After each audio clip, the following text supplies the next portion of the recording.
Now, where does this leave us and how is India poised? Well, let's take that question and more to Ed Clissold, Chief U.S. Strategist at Ned Davis Research. Ed, thank you very much for joining in. Good to have you on the show. So I first want to start off with how India is looking in terms of the geopolitical upheaval, the tariff, and what seems to be a slight softening, at least at a personal level, a slight softening of stance between Prime Minister Modi and President Trump. What's your sense? I mean, how the market has weathered the entire tariff saga? I think that the market is started to learn that a lot of the discussions and the rhetoric, particularly when it gets particularly difficult, is something the market can move beyond, because eventually, behind the scenes, cooler heads will prevail. Certainly on the U.S. side, that's what seems to happen. President Trump has a certain type of negotiating style, which tends to be aggressive and then walk things back.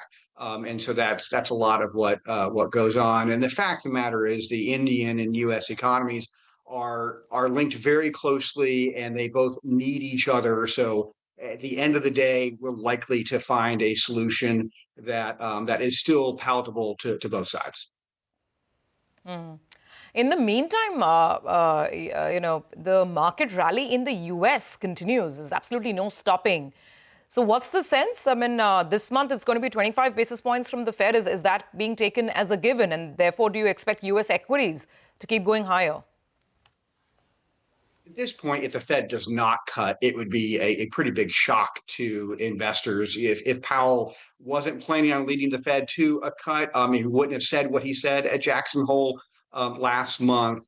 So traditionally, when the Fed has cut like it did last year and then waited or paused for more than 6 months, like it has, the restart of the easing cycle has been bullish. So if you were to line that up, say the 3 months before to 3 months after, which roughly lines up to the second half of 2025, the S&P 500 has risen about 14%. That's not a forecast we're making, but just tells you historically the restart of these easing cycles has been bullish for stocks. And you think of the reason why. The Fed paused the easing cycle for a reason. Maybe inflation was getting a little bit hot. Then inflation comes down and the economy is probably in okay shape. Otherwise, they would have probably started cutting sooner. So kind of a Goldilocks environment of inflation coming down, the Fed easing, and the economy doing okay. Ed, hi, morning. What kind of, from a global investor's point of view, who invest not just in the US but around the world, what are the big themes that they're looking for? AI infrastructure, etc., has been a big winner. We've discussed here in India on this program whether the absence of big, clear AI kind of themes it also hurts, the market here in terms of attracting flows, or has it? But it's just a point of debate, food for thought. What's your sense, Ed? The big themes which will do well? The AI theme seems to still have a few more legs. There's going to be some pauses along the way, which we've seen in the U.S. for the last month or so, amongst some concerns that maybe the stocks have had too much of a run. But as long as they're producing superior earnings growth or superior sales growth in a world that is starved for growth, those stocks are likely to be the winners over the long run. Now, the concern is eventually they're going to hit a wall where they're not going to produce the kind of earnings growth they had been, and their multiples are going to come down, and that'll be the rotation. So AI is a theme that's still out there.